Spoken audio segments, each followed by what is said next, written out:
Baik,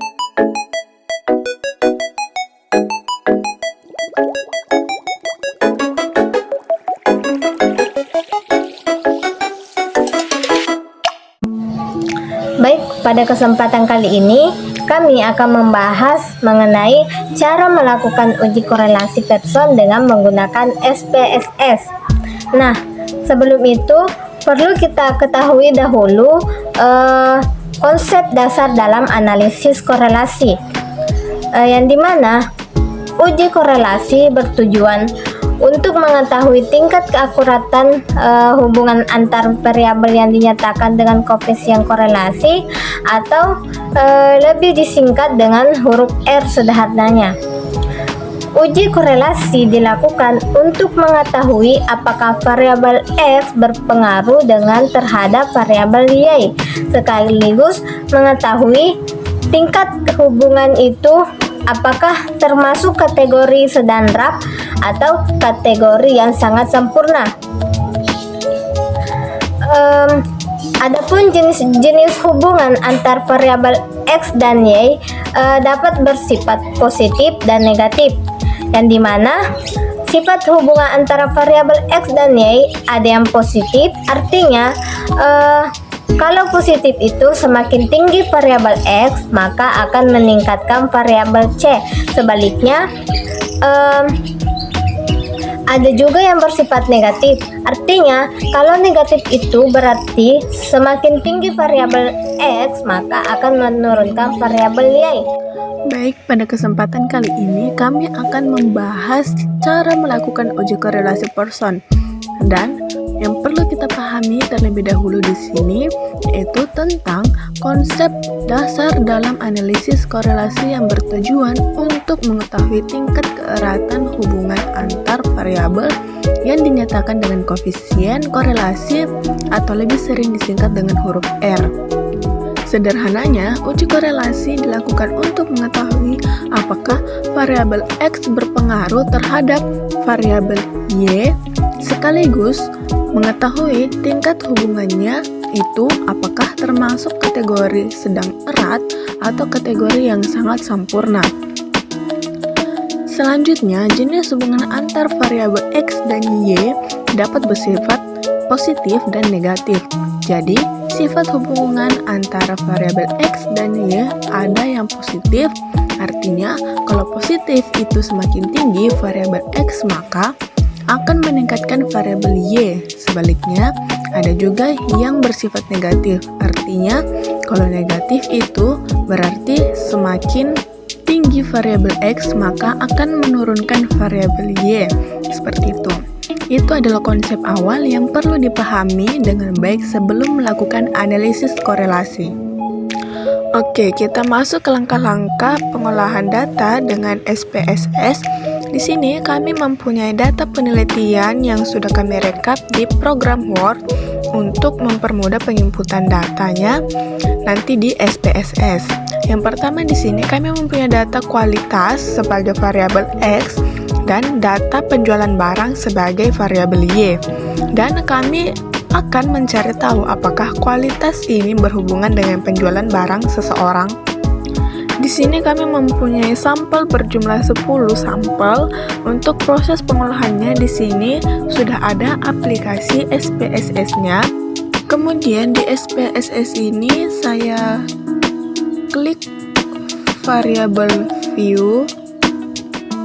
Kemudian seperti biasa untuk name, untuk barisan pertama saya beri huruf X dan untuk barisan kedua saya beri huruf Y. Sementara itu untuk bagian label X saya tuliskan kualitas, kemudian untuk Y saya tuliskan penjualan barang. Seperti ini. Maka selanjutnya klik data view. Lalu kita akan mengcopy data yang sudah ada di Word tadi untuk dimasukkan ke program SPSS ini sesuai dengan variabel yang sudah ditulis di Word. Kita copy variabel X-nya. Lalu di program SPSS bagian X kita paste. Kemudian pada bagian data Y kita copy. Pada program SPSS kita paste pada bagian kolom Y. Nah, di sini sudah betul datanya ada 10 sampel. Kemudian selanjutnya adalah analisis data.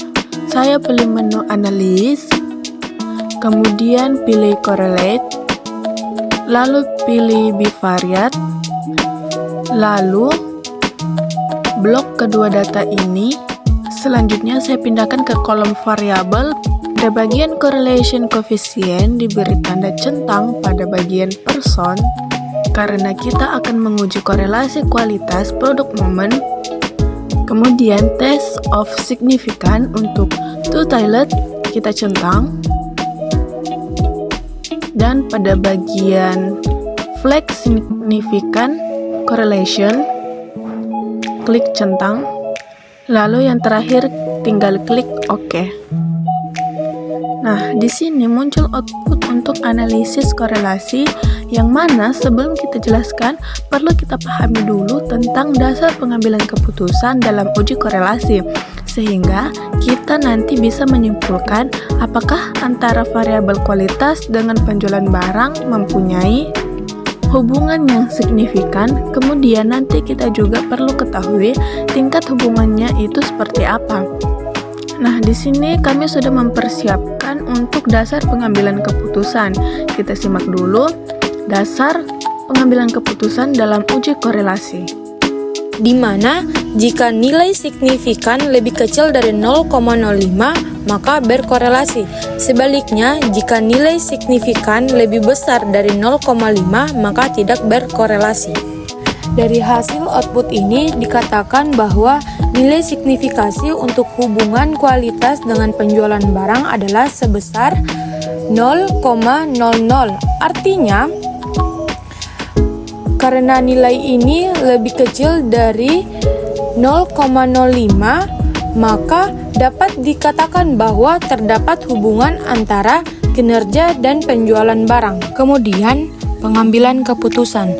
Kita lihat untuk menilai persen correlation yaitu sebesar 969. Kalau kita rujuk ke pengambilan keputusannya berarti letak di sini 081 sampai dengan 100. Berarti lingkup hubungan antara kinerja dan penjualan barang itu termasuk kategori korelasi sempurna.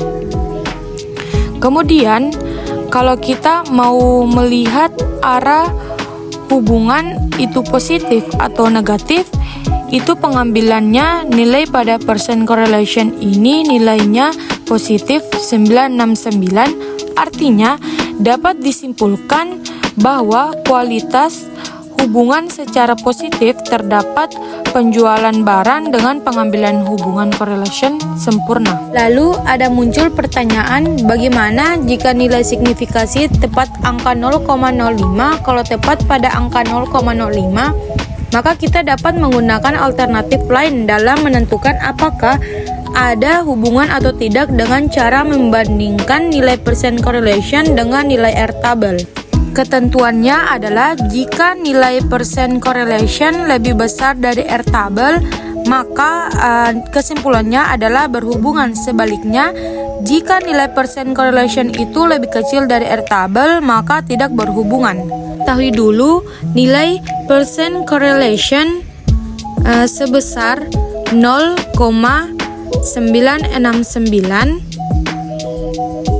dan nilai N sebanyak 10. Kita mencari nilai R-table, caranya adalah dengan melihat distribusi nilai R-table menggunakan sampel sebanyak 10 sudah ada distribusi nilai R-table. Untuk signifikasinya 5% dan 1% kita menggunakannya adalah 5%. Di sini sudah ada nilai 10 sebesar 0,632. Nilai R-table yaitu 0,632. Jadi nilai persen correlation sebesar 0,969 lebih besar dari R tabel 0,632.